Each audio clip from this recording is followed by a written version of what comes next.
Looks like we're back to where it all started. And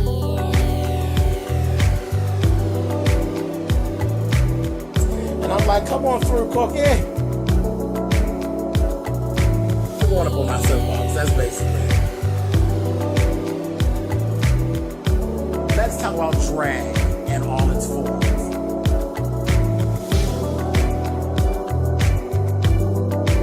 What, Cookie?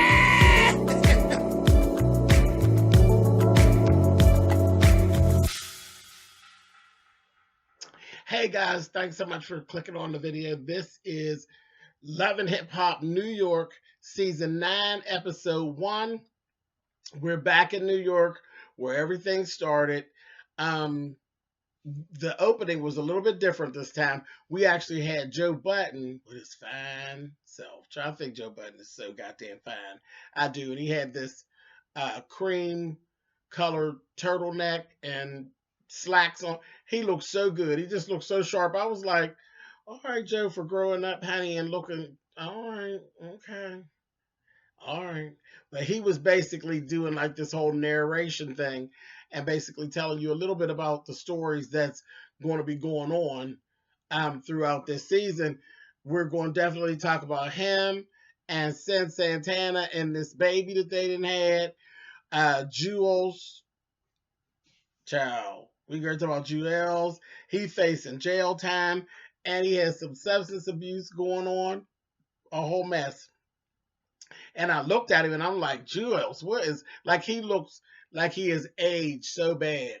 And I kept looking at his mouth and I don't know if the teeth, something's going on with the teeth and the teeth work that he's gotten done.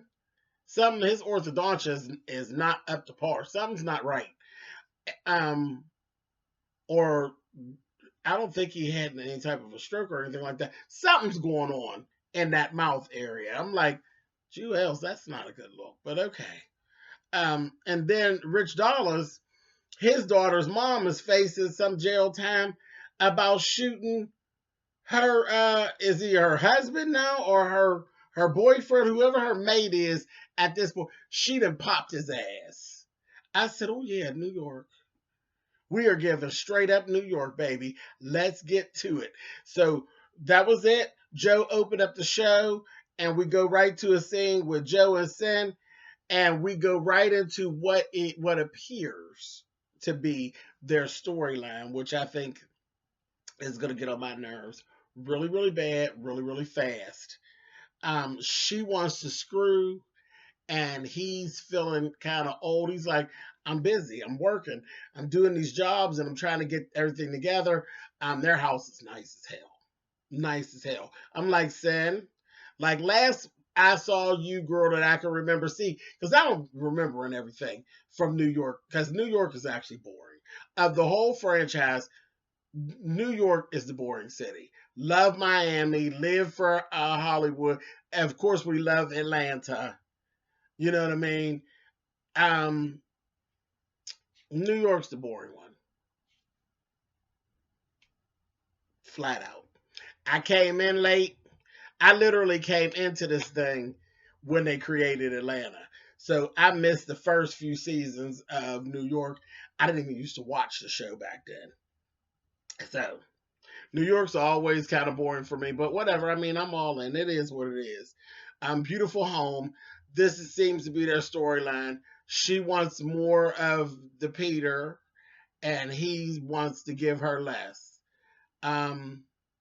I can understand her wanting to get on top of Joe, and I can actually understand the fact that there's an age gap in there, and he don't require that he be on top of her that much.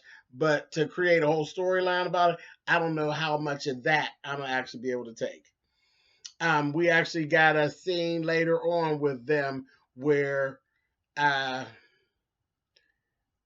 she tried to do some planning of an outing that they stayed down in New York because their house is in New Jersey. That they went to a little show in New York, and she got ordered up a little hotel room. Like, yeah, let's stay on down here, and chill, and the baby's taken care of because baby only 5 months. We're going to go ahead and do all this. And then she started going into some of, well, you don't want to fuck me because I could get out of the car. And if I just stand in the middle of the street and I say, who wants to fuck me? A whole lot of people's going to turn around and they're going to want to do it. Well, yes, and that's true.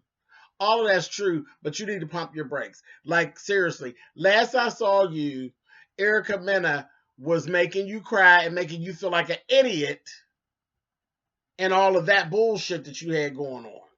So now you're actually with Joe. You're living in this beautiful place. You basically got it going on, bitch. Go somewhere and sit down. Go somewhere and sit down. And she actually had a little scene with, it was her, it was Kim Bella, and Alexis Skyy, because Alexis Skyy is in New York now. What's that all about? She came from Atlanta, brought her ass on to New York, so she's there. And she don't really have friends, but she hooked up with Kim Bella and Cyn, and they basically talked, and they were telling her, girl, you got to take control. You got to take control. Just go up to Joe, roll up on him, and tell him to pull his dick out. That's just what you got to do. All this talking about it and going back and forth and creating an argument, that ain't gonna work. I mean, this is real easy, basic shit. Like, I don't understand. I mean, first of all, girl, you're a woman. You're a woman. You're a very pretty woman. Very pretty woman. Very curvy and got it going on. Girl, I don't understand where the problem lies with getting Joe Budden to stick it to you. I don't get it. I don't get it. But whatever. You're going to create this storyline. It's going to get on my nerves, I'm telling you. But she had got out the car, acted all stupid, walked on off. He looking at her. I'm looking at him. He in this little jogging suit. He looking real, real cute. He said, I don't really want to go to the hotel. Why can't we just do this at home? Oh, if we go home, then you're just going to go to sleep. Well, bitch, that's where you kick in. And I just told you, he had on this white jogging suit. Bitch, you crazy as hell. He said, let's go home and do this. Let's go home and do this. We ain't got to go to the hotel. Bitch, you were supposed to get on the phone. Pang, honey. Cancel that hotel room in Mr. Button's name. We're not going to keep that room tonight. Cancel that. Bitch, and you supposed to get started right there in the car. You begin the foreplay and whatnot. The goings on was supposed to start right there in the car, bitch. What you need to gear you up? You already hot in the pussy. We been saying that since the show came on. And he's looking real cute in this white jogging suit. What is the problem? And he already told you, okay, when we get home, we're going to get down. If you think he's going to fall asleep, then that's on you, bitch. Because I can't imagine I'd be in the car. Listen, I'm telling you, I ain't getting in the car with Joe Budden with that white jogging suit on. And by the time we get from New York down to New Jersey, he going in the house and go to sleep. Betty don't. Betty don't. I don't know what you're doing, Cyn. You clowning.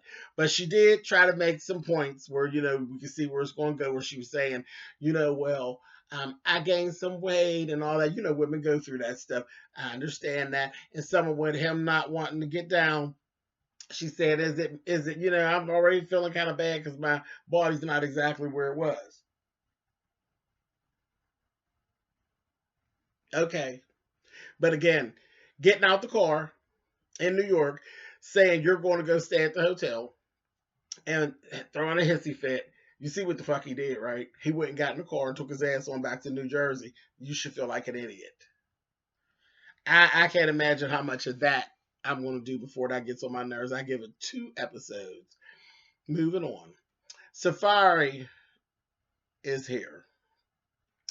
And he sat down with Rich Dollars and actually with Joe Budden, and they talked about the A1 and Lyrica situation. I said, Lord have mercy. I thought I had heard enough about the black fingernail polish bandit and the goddamn storm wig queen, honey. I thought I had heard enough about their asses. But they were asking Safaree, did you actually smash? Did you sleep with this girl? Did you do anything to her? Did you grind on her? Did you? He said, no. He didn't do nothing. I was like, all right, good. Now let's put that to rest. I don't want to hear shit else about A1 or Lyrica on this part of this Love and Hip Hop. I don't want to hear that shit no more, Mona. Drop that shit. That shit didn't work over on the other side. We got tired of it over there. I don't want to hear that shit. Okay, so then let's talk about Juelz and what's actually been going on with Juelz. Juelz, he's facing jail time because he was in the airport and he had a gun on him. What ended up happening was it all stemmed from supposedly some dental work that he went and had some orthodontia done, and he was taking Percocets. Got hooked onto the Percocets because he's had drug problems in the past. Got hooked on the perks and fucked up. He fucked up. He went down that rabbit hole. He fucked it up, and when all that happened, he just wasn't in his right frame of mind naturally. And then he left. Once there was like an issue at the airport, the fool left the airport. Just ridiculous. And all in all, it all turned around where he ended up on he got taken to jail. Then the judge let him out, but put him on house arrest.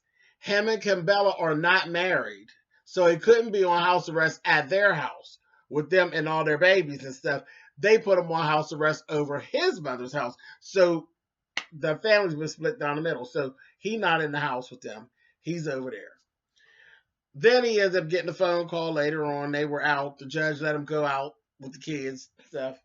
They got a call and they were saying, okay, take this plea deal and you'll get like 18 months. If you don't take the plea deal, you're going to end up with like 5 years. So he has that decision to make. Kimbella and him are also going to counseling, to work on all this little stuff that's going on. And she's going through all her stuff, her normal shit. She's, drugs and infidelity had kept us apart once before. Then we got things together. Now here we go again. These drugs were keeping us apart. And now we got that together. And now you're at your mother's. And then now you're going to go to jail. And it's the system now is keeping us apart. No, Juelz' fuck ups is what's keeping y'all apart. And again, it's the bill. It's like a stretch and a reach. It's like you stretching and reaching. But okay, Kimbella, she dropped a couple tears, and I said, okay, girl, you've been going down to the Lorna Doone acting classes, and you even know how to squeeze out a tear or two. All right, Kimbella, it's cool. All right, bitch. All right. Anyway, Alexis Skyy, she got her ass down there in New York. She signed with Treyway. And Navarro, y'all remember Navarro? Navarro is her manager and all of that, or then lawyer and all that. She signs with Treyway. Then she finds out shortly thereafter, Fetty Wap is actually works with Treyway as well. Her and Fetty Wap ain't seen each other. They ain't speak in like months, like 5 months they ain't spoke. He's still not claiming the baby. She's pissed off. Shotty is the guy who is managing everything. He's a producer and manager at Treyway. And he's like, listen, flat out. I mean, he was real. You couldn't not understand what he was saying. He was like, listen, Fetty Wap and I work together. You and I work together. All that extra shit y'all got, I don't want no parts of it. So I need to know, are you going to be able to do, and she was there to sign a contract. I need to know if you're going to be able to carry on a professional relationship and keep y'all other shit out of here. Fetty's like, yeah, no problem. And then, it was so crazy. She didn't even know Fetty was actually in the building. When he came into the room, she got into this whole funk. And you can see she not going to do well. She's not going to do well in a position where she's dealing with Fetty Wap. She ain't got it to do with his ass because she mad. She's mad, and it's more than just him not wanting the baby. I believe she still wants Fetty. Okay? And he is so unbothered. And I said the way his attitude is will probably piss me off too because she wants him. She wants him to accept the baby. She wants him to spend time with this baby, and he really don't give a fuck. It is so evident that he really don't give a fuck. He really don't. And he's like, well, we're gonna get all our personal stuff together, and we're gonna have to, do it. And Shotty was like, when he started watching the way the conversation was going, he's like, oh no, I'm telling y'all now, I ain't getting ready to deal with that bullshit. Y'all get that shit together. I don't blame him. I don't blame him. Don't come down here fucking up the church's money with that bullshit. So she ended up walking on and leaving. I was like, girl, you better get it together. Don't fuck up what you got going on, because you really ain't have shit going on, Alexis. Don't fuck up what you got going on with that bullshit. Raise your baby and be done with Fatty. Fatty don't want you. Period. And that's her biggest problem. She want Fatty, child. That's what I think. Y'all tell me in the comments what y'all think. But when I look at her and the way she behaves, baby, she's so angry because she still want Fatty. That baby ain't for 5 months. Shit ain't got hard for you yet to the point where you need to be having an attitude with Fatty. Shit ain't got that hard yet at 5 months. You want him. That's what the problem is. Anyway, Mano is actually there. We got some things going on with Mano. Mano was doing a show, and his girlfriend Maggie ended up, some shit jumped off at the show. Maggie got shot in her leg. And so now what's actually happening is the after effects. She's very afraid of like crowds and different things like that. So that's kind of what Mano has going on. He had actually did a show. Jacquay was there. And then they were talking about Safaree. And they were saying, about shit with Safaree and how Safaree does things. And they were like, he's real corny. Like, he's real corny. In the meantime, in between time, Safaree had actually done the Dykeman basketball thing. And there's this whole little thing with Dykeman. There's this basketball situation that goes on. I guess it's maybe a couple times a year.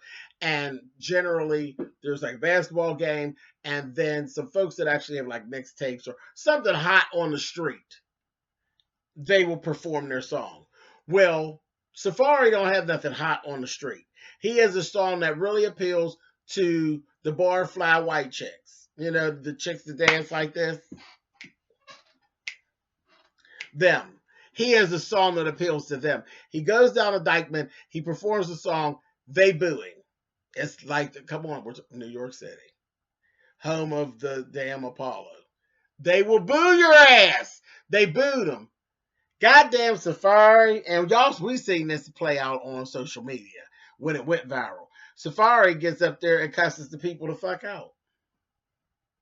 Well, we know how that went. They got to throwing food at him and shit and carrying on, and then the shit went viral. So, just in the talk of the street, they called him corny and shit like this. Later on, Joe Budden actually sat down with Safaree and told him, listen, you got these like heavy lyrics, heavy gangster lyrics. You're not no gangster, dude. You got that going on. You go down to Dykeman, you doing all this, and then you up at up on the radio crying because you done got robbed. You got robbed, got your shit taken, and it's what's coming out your mouth is not going along with your moves. You're giving the streets ammunition to drag you, and because you're corny. Stop being corny. That's how you stop all this. Stop being corny. Stop wearing these furs and being places that you ain't got no business being, like down in Dykeman. You ain't got no business being there. You're not that type of dude. You got to back up. You got to back up off of that shit, or people are going to keep on clowning you flat out. And I'm looking at Safaree, and I believe that he was really receiving what it was that Joe was telling him. But I don't know if he knows how to not be corny, though. I just don't think that Safaree actually fits in New York City. I think Safaree fit. He fits in Atlanta. He fits in Hollywood. He fits there. New York, I think, is a little too rough for Safaree because he is internally, he's corny. Cute, built up real nice, real good to look at, and I'm sure real nice to play with. But just corny as hell. But we're going to see. So this is what's actually going on so far. We got a whole lot more to actually get into. There wasn't very much because we didn't even go through a whole lot of characters with this. In this first episode, there's much more people that we're going to deal with down to the New York. So, it's just the beginning. Back to the beginning of where it all began. Love and Hip Hop New York. This was season 9, episode 1. I will catch you all next week. Later.